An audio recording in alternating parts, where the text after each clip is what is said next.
中美貿易糾紛咧，預計會喺延續一段短時間之後咧，最終以和解方式結束嘅機會係較高㗎。估計雙方咧係會盡量避免將關稅戰係持續擴大㗎。今年以嚟咧，中國出口係維持住高增長嘅水平啊，並冇受到貿易戰係太大嘅影響㗎。出口去到美國以外嘅地區咧係繼續擴張啦，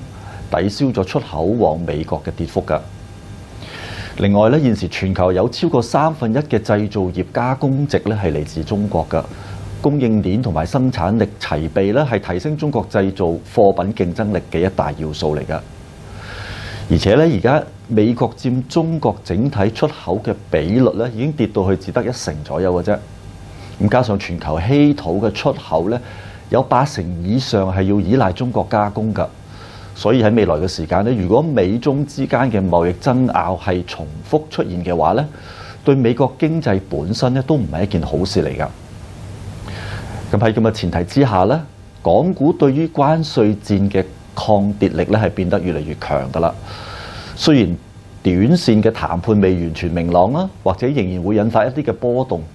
但係預計喺中國科技研發同埋應用主題嘅支撐之下咧，加上聯儲局持續係減息啦，港股喺短線整固之後咧，年底前再創52週新高，同埋逼近28,000點嘅機會咧係仍然存在㗎。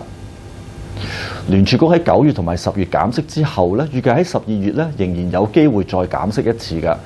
而且喺未來嘅幾個月之內咧，終止縮表嘅可能性咧亦都變得越嚟越高㗎。市場喺未來幾個月咧嘅焦點咧係將會逐漸係轉移去到新任聯儲局主席嘅人選啦，同埋明年央行嘅貨幣政策嘅潛在改變㗎。喺美歐日央行嘅貨幣政策持續寬鬆嘅預期之下咧，預料美股同埋美債嘅表現咧係會繼續靠穩㗎。但係喺較高估值嘅影響之下咧，預計美股喺未來嘅一年咧仍然係會落後於港股㗎。美匯指數喺過去幾個月咧係持續橫行整固啦，